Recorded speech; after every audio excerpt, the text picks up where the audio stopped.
Welcome to a Script to Screen workshop podcast. Script to Screen is a charitable organisation developing the craft and culture of storytelling for the screen in Aotearoa, New Zealand. In May 2021, Script to Screen partnered with the Aotearoa Screen Publicists Collective to present the A-to-Z of Screen Publicity wānanga. The aim of the workshop was to show the many ways screen publicists can work alongside creatives to ensure their stories are discovered and watched by their target audiences.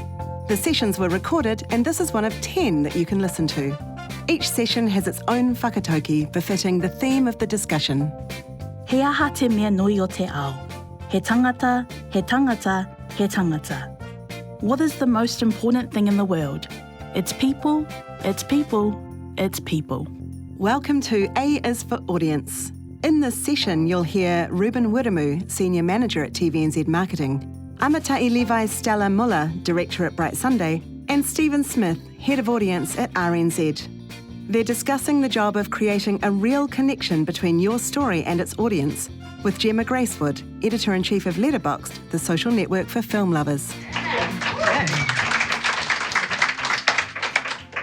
In this conversation, I want to touch on the crucial basics of understanding audiences and how to target them, and dig into measurement tools and buzzwords like data and insights so we can understand how to create richer audience profiles when we are setting up our stories for success. And ultimately, how do you measure success? What does meaningful engagement look like beyond reach and eyeballs?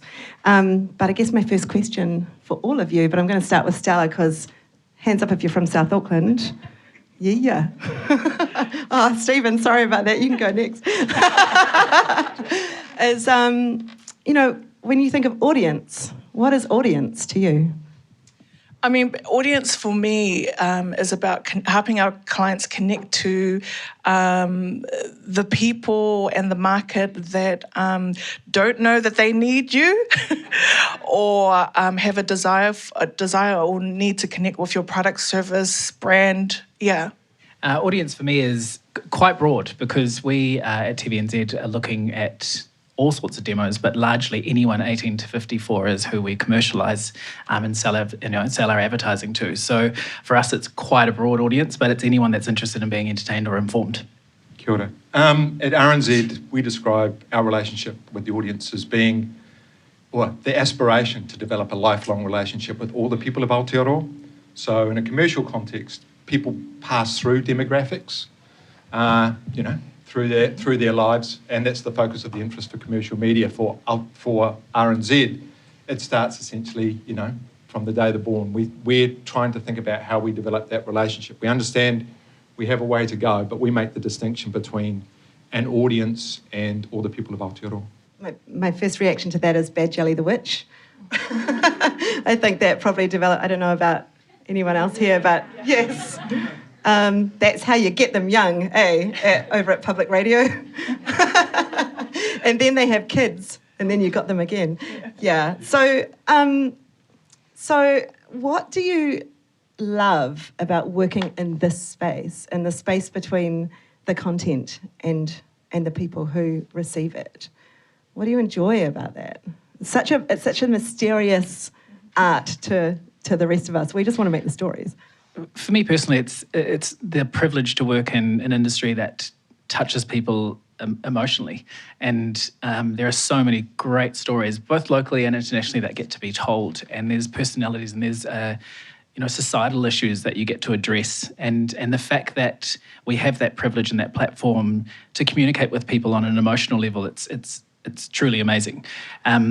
Unlike as a marketer, if I was working in the likes of insurance, then we're probably not talking the same level of emotion other than anger, upset, sad. It's quite different. With content, you get to change people's lives, and that's a privilege. What excites me is I'm really passionate about creative entrepreneurship, and I really see marketing as the vehicle for where the rubber meets the road. And I love being able to help our clients, whether we're working with our public sector clients or whether we're working with NGOs or filmmakers or content makers, help understand their audience and then develop a relationship with them through different marketing vehicles to see that translate to building a brand or and eventually, that commercial success that we're all holding out for. So, yeah. And I think for us, it's about, in the context of the work that you do, it's about helping to connect and inform the people of Aotearoa. And I guess the foundational thinking to that is helping to create an informed and participatory democracy. So it works at that level. In some senses, in a quite colonial sense, the product or the content to audience relationship can be quite transactional. Here's a thing, watch it. Do you put thought into how we move beyond that, into it being more of a circular loop of? Yeah, for us, increasingly working with the people that you represent and other members of particularly the independent production community, it's about us commissioning content from the people who are the audience that we're trying to reach as well. So getting past we're making some stuff for you, you watch it, to you're making stuff for you, would you like to watch it? And definitely with some of the films and some of the people that we work with, there is definitely making the film, making the content, and that speaks volumes in terms of the beautiful storytelling that comes through. But we've also been able to work with some of our clients to really leverage the film as a point of generating conversations for social movements and so forth. So those are some of the things that I like to unpack with the producers or the filmmakers up front to understand, like, what does success look like for you? Because not for everyone, it's not necessarily everyone does desire commercial success. Others have another level of driving things like social movements or generating conversations. And often for some of those people, those things are just as important as the commercial success. I think the only thing that I would add to that is probably last year is a good example of COVID, where it became less about a transactional relationship, not only because advertisers pulled their money out, but because we literally all media companies were behaving like a public service broadcaster. And, those 1 p.m. updates were essential for New Zealand to get, factual information versus all of the things that were circulating around other platforms. And so that's, that's something that helped the country get through, the last year. I think the Wellington paranormal COVID messages with where it turned out that Officer O'Leary's mum was one of the top twins was one of my favourites, but we'll get to that. I would love to dive in to how we understand audience and why it's important to understand. And Stella, I think let's start with you because you've got a great case study to talk to that feels very much in the I guess craft and budget level of a lot of people in the room, so it's sort of immediately useful. Can you talk me through what you've done and some of the methods that you rely on to identify target audiences and build a campaign for a piece of work? Yeah. So if we can have the presentation. Yeah. So we work with, I have 20 years of experience in marketing, advertising and PR, mainly in the public sector. And I was just sharing with Gemma a few years ago, we had Catherine Fitzgerald walk into our office. I had no idea who Catherine was. And she was working with Tusi Tamasesi's film. And cut a long story short, they wanted to really work with a Pacific marketing agency to connect with Pacific audiences. What I was sharing with Gemma was that it's just been, there truly is like a coming of age for our Pacific filmmakers because we're seeing a lot of product coming out, whether it's films, whether it's web series. So just wanted to acknowledge all our amazing storytellers in the room. Often when we're working with whether you're at film or web, the question always is like, we want to connect with the Pacific audience. We want to connect with the Pacific audience. And part of what helps us determine what to do after we unpack goals is all of that. It's really understanding budget. And what I've discovered in the film, the entertainment industry, the budgets, if there's funders in the room, Amy, I really want to advocate for the marketing budget line to be reconsidered because, there's a whole lot of work that needs to be done. And those of you who are in publicist roles, you're having to really shift your roles to be like digital marketing people. You've got to be really integrated in your approach and working. And we've been really fortunate to work with people like Chris Henry, who really collectively, we've been able to do some amazing things. Anyway, so Kathleen Mantle, who's from Black Iris, she produced the Baba series. We worked with them first time round with promoting, getting eyeballs onto the on-screen demand. What was the platform? Māori TV, yeah? So this is a little case study from our second time round because we had some learnings from the first time. And I think this will be really useful for you guys because it's a small budget and it's a good way of illustrating like when you know your audience and you can optimize it, you can also optimize your results as well.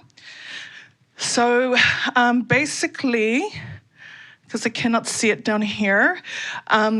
This campaign, we did it over 13 weeks, and collectively across what we did digitally, just through some activations and some PR, we worked out that our reach was about 200K. What's interesting though is that K, ding, ding, ding. 200,000. What's interesting though is that like a lot of that reach was attributed to our digital stuff, and we only had $2,500 to do some work there. So what we did was, this was a project where we partnered. We made a decision as an agency. We really love Kathleen's work, Peleti Oli, and time-wise, we put some of our time in there, but we also connected in this project to another partner who helped put in a little bit more money to support our time. So basically, the primary goal for us was about getting link clicks and to the on-demand website platform, because for us, that was the measure, being able to like deploy content and get people to the door. And so then the rest has to happen from the other side. And what we did is we created these promotional content, and it was targeted to certain personas. So what we did early on when we sat down, we identified, sorry, I'm going to be a teacher. Sorry, tulok. We identified that our audience, we knew the Pacific audience would be it, but I want to say this now to everyone. Just because you're a Pacific filmmaker making a Pacific story, or even not a Pacific story, doesn't mean your audience is Pacific.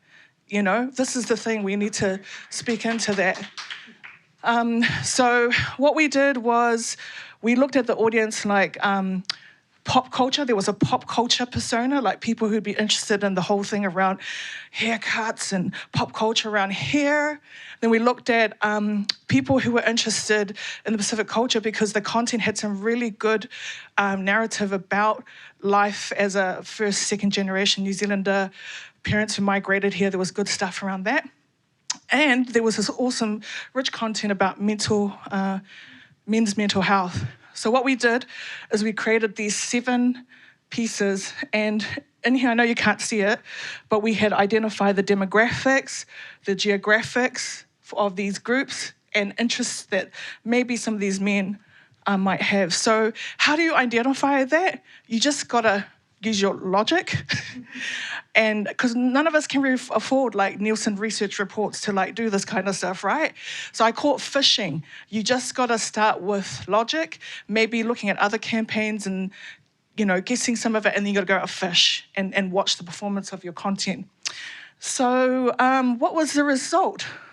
Over all the videos that we deployed, the budget was split across the 7 videos.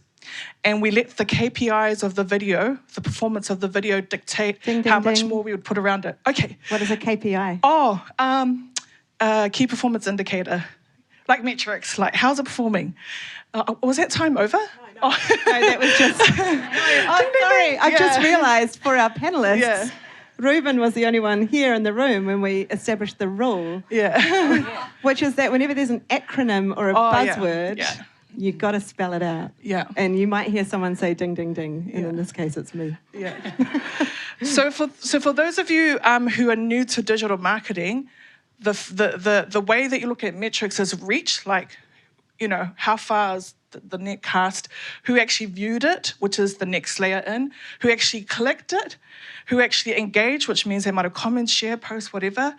And then ultimately what we wanted them to click and go to the multi-TV episode, So the reach there was 234,000.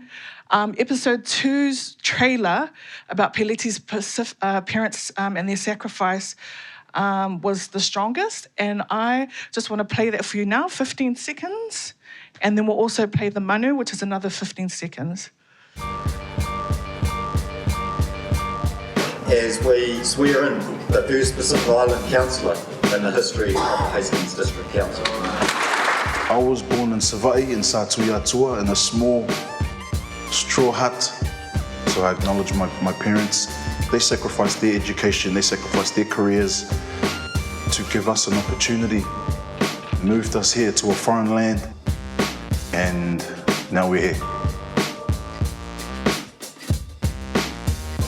So the point to note here was that we deployed these like on the week, like not like 3 weeks ahead of time, because timing, those little nudges, we were wanting to push people to the episode. So that was created for the Pacific cultural persona, and that got a massive response. And then this was the other one, the manu.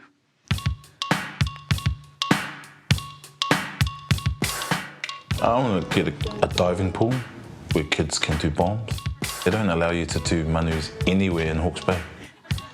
Now, I've seen our brown Māori kids, Pacifica kids, kind of standing there in the corner. I'm like, what happened? They're like, oh, we're not allowed to do bombs anymore. We're not allowed to do manus. But they banned it recently, and now we're not allowed to do manus. So that's where that passion comes from. I think Uso might get his bombing pool and to break all the rules, but who cares? It's more than just manu. It's a culture. It's a lifestyle. It's a sense of belonging and all of that. So while we're just switching back to the PowerPoint, what I wanted to point out there is that, yes, you can do manus now. He did get the pool. And some of the publicity, I wouldn't say it's all Peleti, but, some of this all helps. The other thing, too, is that with the multi-TV assets, because they had very generic, not generic, but they've got kind of set assets, like a formula of how they cut their assets.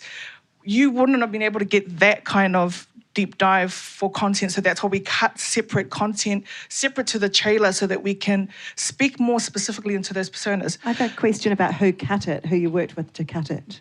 Oh, that was us. Yeah. So you made those trailers? Yes, yeah. Not the program editor? No. Important distinction. Yeah, we had, with our, when Kathleen came in, we secured a project partner that wanted to support men's wellbeing to come in as a partner with us, and they covered a little bit of our time there. But as I said, it was still a small budget. But yeah, to make the distinction, there was the assets that Māori TV did, and then there's what we did, because our job was trying to drive more people to the Māori TV and be really, really targeted, and Māori TV was doing their own bits and pieces, yeah? So really, just to get to the bottom of it, we know that that it was really optimized because the average cost per link click was 13 cents, and that was much cheaper than the global average cost of 35 cents US. And so it shows that it was really well optimized, like really well targeted. We also did things like, separate to the digital, we contacted barbers, distributed, posted, created other ways for people to create content. That's another good way. People like to be an exclusive club of getting things, and tell them, thanks, this is especially for you, please post about it, not tell the world about it. So yeah, we did some PR, and did some stuff and contributed to the Manu story. But in essence, to wrap up, my point was that if you take the time just to unpack who you think your film or product is speaking to and have a really good guess at identifying personas, you'll be surprised what result you might get. Okay, fifth take. Stephen, I want to come to you now. Can you talk a bit about RNZ's audiences, who they are and where they are in 2021? Right, so for RNZ's growth in its audience reach and engagement has extended far beyond the actual radio station. So today, more people view RNZ content on our partner platforms than they listen on our radio station and view our content on our website. And the reason that's the case, and this is, again, it's something a bit different about public service media. We have a strategy that we describe as radical sharing. And that's basically that because the money's been invested in the content, we're clear that it has an audience that we want it to reach, that we work with other distribution partners and platforms to get the content out where it, from a curated perspective, it can't just go to anybody, but for the kinds of platforms and partners that we work alongside. I mean, Māori Television's a great example for a big project we do around land wars, which we're now, with the Tainui Land Wars project, we're now 3 into that. So we form these sorts of partnerships. There's some content that will extend across as many as a dozen media partners as well. So that's this concept of radical sharing. And the reason why RNZ's able to adopt that kind of approach philosophically is that we're not the transactional value is not turning someone's interest or viewership or listenership into money. It's just simply that we want to reach out to you. So what's important in commercial media is the platform, because that's where the transaction largely takes place. You need to turn it into advertising views or subscription dollars. That's where RNZ's somewhat uniquely placed to be able to pursue a more radical approach to its sharing of content. In relation to the target audiences, RNZ works off what we describe as the 10 New Zealanders. So again, very similar. So we've taken an approach where we've kind of divided up the population into personas, and we've done some deep research using those personas as a starting point. And again, they work the full spectrum of attitudes, behaviours, lifestyles, stage of life, interests and the like. And we're able to mine that, we're able to go right down into some very specific detail. Also, where we need to explore 1 or 2 or 3 of those personas, we commission additional research. So we have a project underway called Project Rangatahi, where broadly we've identified 3 of those personas as being consistent with younger audiences and have commissioned further research to go even deeper into that. Again, if I make a distinction with public service media, all of that persona information is just on our website. It's all there available for you to see. And much of our research is also available for you to see, any other kinds of research. So we try, again, we're a bit different. We can put all that information out in the public domain. What's critical to us in our conversations with you is, what's certainly helpful is if you take a partnership approach, and one of the functions of a partnership approach is that you come a little prepared. So you've done a little homework, you've taken the time to look at those personas. If you've got questions, issues or concerns, then they're on the table, but it's a great way to start rather than, I got a great idea for a show. You answered my next question, which is what information are you prepared to share with producers and what do you need to know from them? Because the pitching process is scary. It can be really nerve-wracking if you've never been in a room with a commissioner. Right. It still scares me, and I'm a grown-up. But so I just really being able to demystify that process and know that you're not kind of walking in blind. So if you sign up to the RNZ commissioning newsletter, obviously it runs in parallel to things like TMP and NZ On Air's funding rounds around requests for proposals. But also it provides any updates and information about what we're thinking about and what we're doing as well.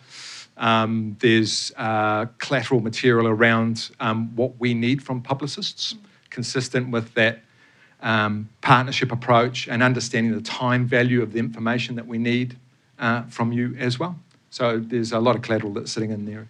What's interesting about that is that if you are saying what you need from publicists, then the information is there to put into your budgets, right? It's like you can price that stuff out and put it in your budget.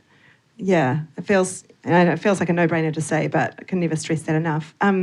You've been commissioning stories that have very specific primary audiences, thinking about Conversations with My Immigrant Parents, which is such a beautiful series. How do you know those shows are reaching their targets, and what do you measure? Right, so it was an example we shared, that show was an example we shared with, I think, management and board of New Zealand On Air. God, was it last year? Beginning of last year. And actually I think I've got it here somewhere. So basically what we try to do is take a 360-degree approach to where our content intersects with the audience. One of the real troubles is, one of the problems around post-analysis is that it's actually become so much easier to make and publish content than it is to track the performance of it. The opaque and inconsistent metrics, what do I mean by that? Is that every platform has their own setting around what a video view constitutes. And even within that, publishers can set their own times. So if so we might set ours at a minute or 2 minutes or 3 minutes. Commercial might set it slightly lower because more frequent, the more money you can make. But also one of the real challenges with this is how do you deduplicate all this viewership? So whether I'm watching online, listening on radio, watching on telly, or whatever the case may be, it's, even if we take this 360-degree approach where we're looking at social media and all those other apertures where we're promoting and people are viewing and listening to content, how do you deduplicate that? So if you figure that out, you've probably got a job on Madison Avenue earning $1 million a week. But so it is. But it doesn't mean that we don't try. So working with, obviously, the producers, the platform partners. So My Immigrant Parents, if I'm not mistaken, was we shared the content with Re at TVNZ. So they provide some of their information where we work with Māori TV. They share with us as well. So it is extraordinarily difficult, but it's important that we give it a crack. And how much agency do you give producers and their publicity and marketing teams in terms of how they promote content that you have commissioned? If they treat us as our partner, genuinely, and on a no surprises basis, then I think you find that most media companies would be pretty generous about that. But what we hate is finding stuff in odd places that we didn't know or understand. Can I jump in there? I think as an agency who's been in that position, like we worked really closely with the Māori TV team to make sure that they were up to speed with what we were doing and understanding what they were doing and how our stuff weaved in with that. Because the other thing too is that you don't want to be clumsy about how you're deploying assets. You want the market to receive the content, whether it's coming from Brightside or Māori TV, because of them, they don't care about that. It's coming to them in a logical way. So that's why you need to work really closely and be in partnership with the internal team. I'm going to bring Rueben in, with a story that you already know about working in partnership with TVNZ on the last thing I produced, which had some really, really successful aspects in terms of how TVNZ Publicity helped us out with our series, What's Your Problem?, which was a hey series for children. But we also had an interesting situation where we created, so my creative partner is Joseph Herscher, who is a YouTube star and knows that algorithm through and through and literally uses it to edit his videos. So he will put a video up, he will watch how it's performing, where the drop-off is, and he will go back in and recut, or he will take that knowledge into his next video. And that's something you can do when you're on YouTube or TikTok or Instagram, right? But it's not something you can do when you're delivering an already made series necessarily, but you can tweak your marketing. So we allowed budget, we snuck it into the production budget. Amy knew, so that's okay. Because, that was when we were trying to all sorts of creative ways to augment publicity and marketing, right? So we snuck an extra week of editing into our production budget, specifically to make our social media promotional assets. And then we got TVNZ in to look at them, and we were told, you're giving away the story and you can't do that. And it wasn't me, just to be wasn't very Rueben. clear. It wasn't Rueben. It was wild because it wasn't narrative, but we were essentially being told that there were spoilers all through our content. And the thing about the thing that we know about children and how they watch is that if they like something, they'll watch it 25 times. Anyone here who's got a kid, honestly, the Paw Patrol Saves Christmas episode of Paw Patrol, I think I've watched that 57 times in a single day. So that was an interesting experience, and so that's by way of... It saddens me that occurred, and it's certainly not a view that's held by the marketing and publicity team now, and I hope that the person that made that decision isn't still there, and we haven't talked about who it is. But I'd really like to know, so if this comes out over the next couple of days, just give me a call. I really have forgotten their name because it was a regrettable... Because obviously for us, and it's getting harder and harder and harder to cut through and to get your stories out there, and that applies to us. And, you know, the conversation that we regularly have with producers when we're cutting promos or we're doing stories is that they don't want us to give away things because that scene cost X amount of money, or that's giving away the storyline. And we're like, if you don't give that away, you're not having anyone come in to watch it, you know. And that's part of the reason why some of the biggest trailers for some of the biggest films are not cut by the producers and directors because they're too close to it. So I suppose the only suggestion I'd give you is trust the publicists and the marketers to take that and know what the audience wants. And sometimes that means giving up something that's really precious to you. But it comes down to, if you don't give it up, you may not get that audience to come in and watch the content in the first place. And that's you know, a tragedy. So can you take us inside the behemoth that is the TVNZ marketing ecosystem? Yeah, sure. We've got a slide which sort of talks through handy. Well, yeah, very handy, one we prepared earlier. And so this slide is just basically talking through the workflow that we go through for those that are interested to sort of understand how we go from the project being commissioned right through to the campaign going live. Hopefully that's coming up very shortly, but ultimately it starts with us meeting with producers and the commissioner. And these meetings can go on for weeks or months, depending how long the lead time is for the show. Sometimes they can go on for days, and then it's like the show's out there. But ideally, we like as much time as possible. So we have meetings that go on, it talks about casting, talks about the format, talks about opportunities that we can use before the show goes into production. And then that's when we can work out where we can fit shoots in. So sometimes we'll put a 2-day marketing shoot in the middle, or depending on the availability of cast, which is different every time. From that process, we then... I take all of that information back, and we're very fortunate that we have a research and insights team at TVNZ that I can brief in. And so I give them all of that information. I give them the scheduling information, time slot, TX date, all of those sorts of things. And they come back with an audience sort of recommendation. So as you can see, we start with the sort of first step is the content and production meetings. And then this leads into me taking all of that information and feeding it into what we call a content input form. And so this goes to our commissioning team to make sure that everything that we've collated, and this is sort of managing an internal process, is getting that information and going, is my understanding of our meetings that we've had, is this accurate? And so they feed into that as well. Then we go into, and I put in a research and insights brief, and this is where we're looking for that audience sort of profile and data. And I also ask them for, if it's for linear TV, ask them for that sort of ratings, expectations, or predictions. From that, I then form another brief, which is to our marketing creative team and our publicity team. And so this has all of the information that they need to know about casting format, timing, all of the things. Then from that, they come back. And so we have an external media agency as well as an internal media that run our own media. Then we have external. They come back with their media recommendations on how we should approach that campaign based on the insights that we've given them. From there, we for some productions we go into a shoot, so we do a bespoke marketing shoot. Sometimes we use the show footage. So, for example, for the likes of Black Hands, which was the Bain family story, it wasn't appropriate for us to do a marketing shoot with that. So we wanted to let the content do the heavy lifting and the storytelling of that. But we used assets that were provided to us by production. But other times it's required that we do a shoot. From there, we go into post-production, and then it goes into the sharing of the campaign with internal stakeholders and external stakeholders. So that's the producers, that's the commissioners, that's the programmers, that's everyone else that's involved. Sometimes there's clients and sponsors involved. And then it goes live. And there's an element of, we hope this is going to go well.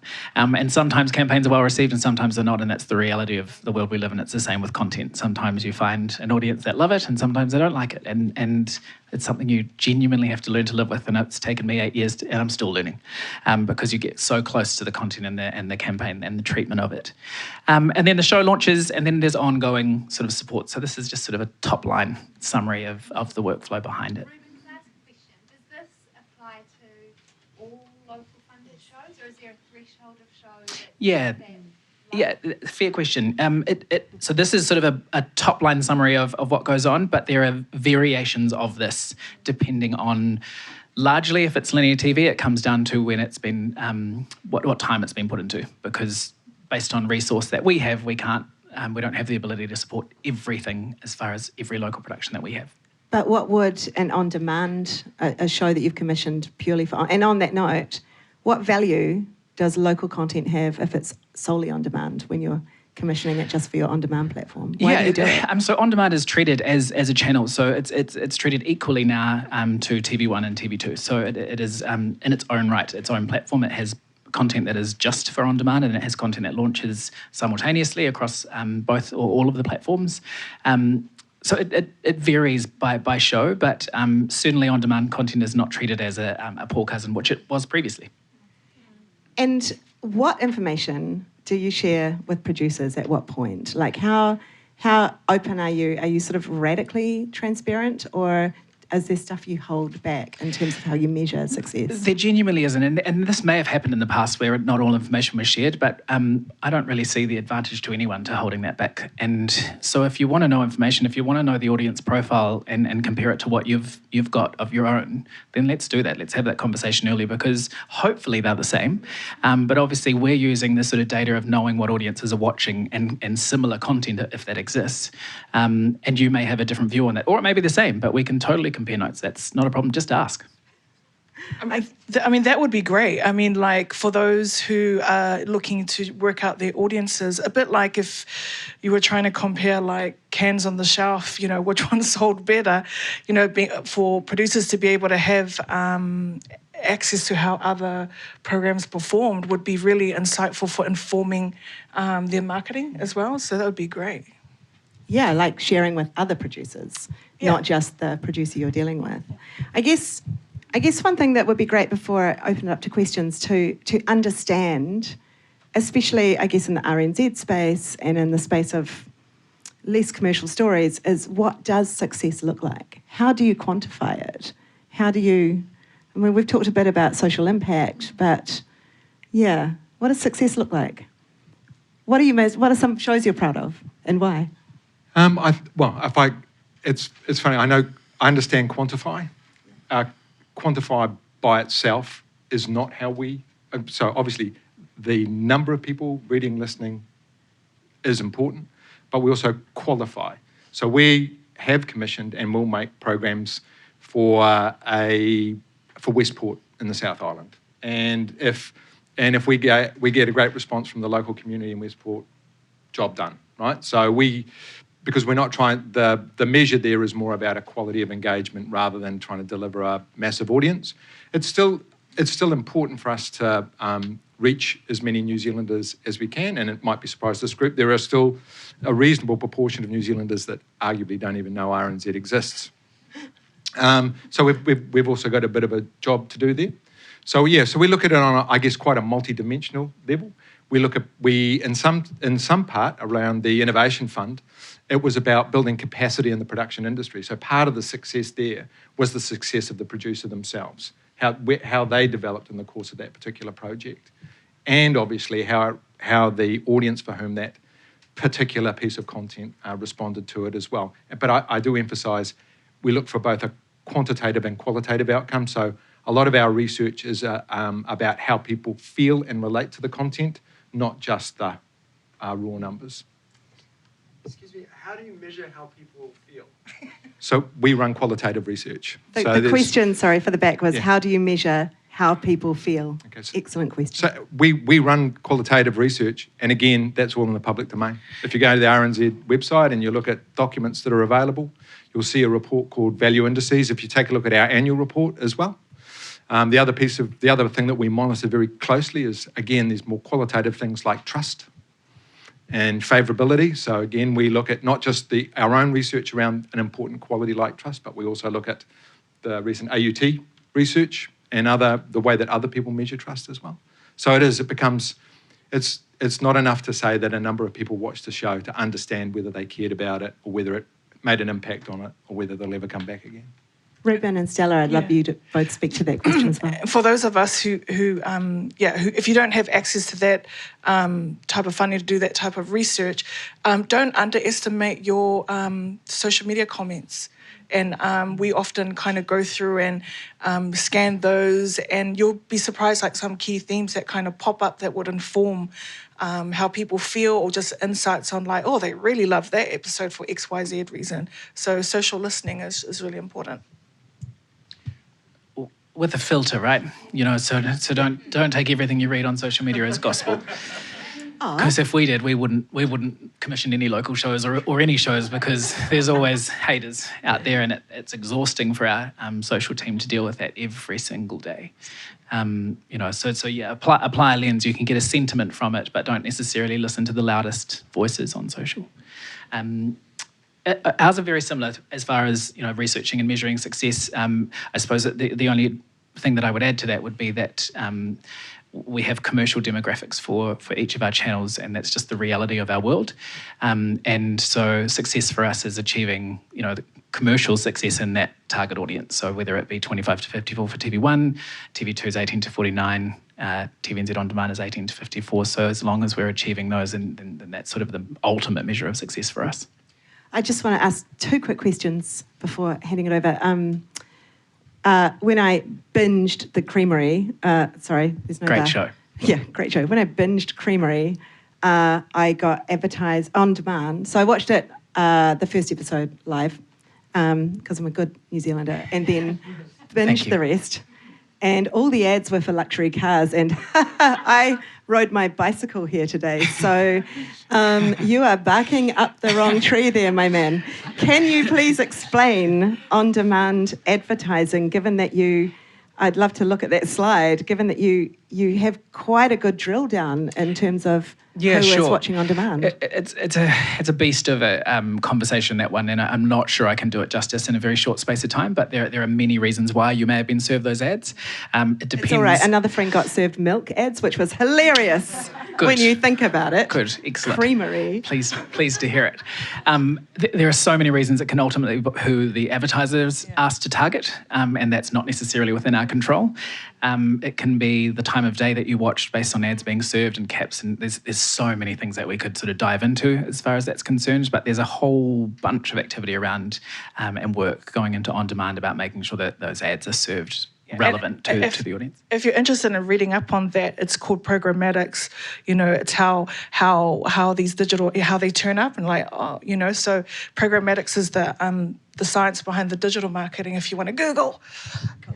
Awesome. Oh, by the way, tonight when we launch the first iteration of our publicity toolkit, there is a page of resources, including a lot of links to RNZ's audience information, TVNZ's audience information, and beyond. So the last question is, and sorry, the New Zealand Film Commission are not in the room, but when I just went and glanced as part of putting these resources together at their audience engagement strategy guidelines for when you are submitting a pitch.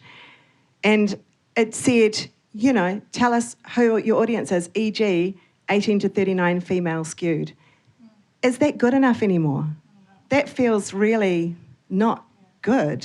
I mean, from my perspective, I mean, I'm sure it'll be different for you guys because there's commercial, as you said, segments. But as a marketer, that's like not enough. You got to drill down to personas. You got to understand psychographics, which is ding ding, a term about like understanding your audience beyond like where they live and age. It's like behaviors, what are their values, attitudes, and lifestyles, because that kind of insight will kind of like hone in a little bit more, and it might determine how you target There's things. actually an example of psychographics if you want to bring up the TVNZ on-demand slides. So it's great that you got that. So if I would really, what I'm enjoying hearing from you two is that there is information available around specific audiences that you want the content to perform in, and you got psychographics and all of that. It's then translating the marketing exercise into leveraging those audiences. Yeah. This particular slide is, and these are sales documents that are available on our website. There's no secret to any of this, but this is just for context. This is from last year, and so there's a few stats. The one thing that I found quite interesting is if you look on the right-hand side in the middle where it's got North Island faves and South Island faves, you can clearly see there's a very big difference in audiences there. North Island faves, Kura, the Casketeers, the Deadlands, One News Special, Les Mills On Demand. South Island faves, Black Hands, Emmerdale, Coronation Street, The Farmer Wants a Wife, and Family Guy. So quite different behaviours and two different audiences. So just for context, this is favourites, as in they have favourited it in their profile on demand. It's not necessarily the most viewed content. If we can just flick to the next slide. So that's a bit of demo and cut down about profiles and sort of which ones reach which. But if we cut to the next one. So then you've got a little bit more information there. And before I get a ding, ding, ding on sinks and dinks. So for context, that is single income with no kids. Dinks is dual income, so a couple with no kids. And then you've got an example of everyday They're the ones you want families. to adopt you, The dual income, no kids. Yeah, ideally. Yeah. Luxury car. So this is just an example of 3 groups. It is not representative of all of the groups, and you can cut data and insights any way you want it. But it gives you an indication of some of the psychographics, as in behaviours, where they the household shop, what they're shopping, and all of those sorts of things. This kind of information is what makes marketing people excited. Does it make you excited, Stephen? No. In another life, I used to head up agency sales so I was responsible for 3/4 of TVNZ sales revenue. And I have to say, not having to worry about whether you're a single income home or a double income home when you're in a job like I am is liberating, frankly. I bet. We have approximately 5 minutes. The floor is yours. I was involved in a TV production for our films called Colonial Combat. It was a period piece. We put a lot of the budget just went straight into the production, and it was a miracle that we got it finished. And then when it went to screen, my frustration is that we create a bunch of marketing assets, awesome photographs, EPKs, trailers, and then we send it to the platforms, and then not much happens. And my question is, do the funders, like if New Zealand On Air funded it, do they check in with these platforms to see what marketing has been done? It's kind of a general question for all platforms, really. And for Amy, probably, too. And I think, I was going to say, if Soph wants to add to this as well, I think the short answer is we haven't been auditing, and we're going to start auditing. And what we often find when proposals come into us, it'd be interesting actually to get your perspective on this in particular, Rueben, is that oftentimes you'll get proposals that come in, but because they're speculative, so they don't know if they're going to get funding, they haven't gone really through the rigmarole of the beautiful workflow chart that you've seen and all that dedicated thought. It almost has a kind of TBC, this is what we might do. It might be 2,000 TARPs. Don't even actually know what TARP stands for. Total audience rating point. There you go. Having worked at TVNZ, that's a shocker. But so in many ways, the kind of the flow of that information coming into us is a wee bit broken, because it's not necessarily like that's locked in, so it can often sort of say may change at any point. I think that the point about where we might start to look at producer-led marketing alongside what the platforms are doing, therefore we'll have a much more direct line into the producers being able to supply exactly what they think they can do at that point, and then what actually gets done. And I think we will even start to look at changing the forms so that when you're putting your submissions in, you'll actually be saying, this is the type of audience we think we're going to achieve. So we've got baseline data actually tracked. And then in an ideal world, you'd actually be able to input what the outcomes were so that if you start to see it sort of dropping off completely, there's the basis for a conversation that can be had that was like, well, why did that happen? Not to be punitive, but just to say maybe there's a learning there that could be taken into the next thing. And actually maybe we have also internally been saying, do we also work harder with the platforms, provide a clearer set of data that we're saying this is what we see as important to us, like what maybe a standardised view is for video across all these different platforms and video metrics, and then actually say, we're now going to ask that of you, and if we don't get that information in, it would be a surprise if we didn't, but if we didn't, that could almost be a leverage point to say, well, you can't keep coming in for funding until we get that data. So I think it's a long game, but there's definitely those kind of conversations about how we better audit and monitor. Did you have anything you wanted to add on that? If we're being really honest here, when I first started, one of my biggest frustrations was working with the platforms and them not actually telling us once the content had premiered. So one of the biggest things that I've started is chasing platforms and saying, when is it premiering? What is the marketing plan around it? Can you share some of those marketing assets? Because, New Zealand On Air isn't a massive platform for promoting things, but we'll use our audience that we have on socials as well as we can. And that's a relationship that we have made stronger with a lot of platforms. But yeah, it's definitely something to acknowledge because I think a lot of funded projects can often forget who funded them at the start, and we're never the centre of the story, and that's fine.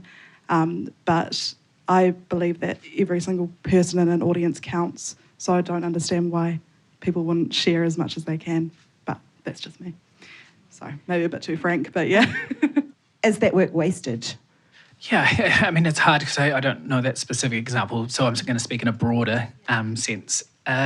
All I could recommend is that let's speak earlier rather than handing over assets. So let's just make sure that those assets actually work for the job to be done. Something from our perspective at the moment is, and this is not an excuse, it is just a fact, we currently have 180 local productions at various phases right now. So that's on air, into production, post-production, all of the things. And we are having all of these conversations all of the time.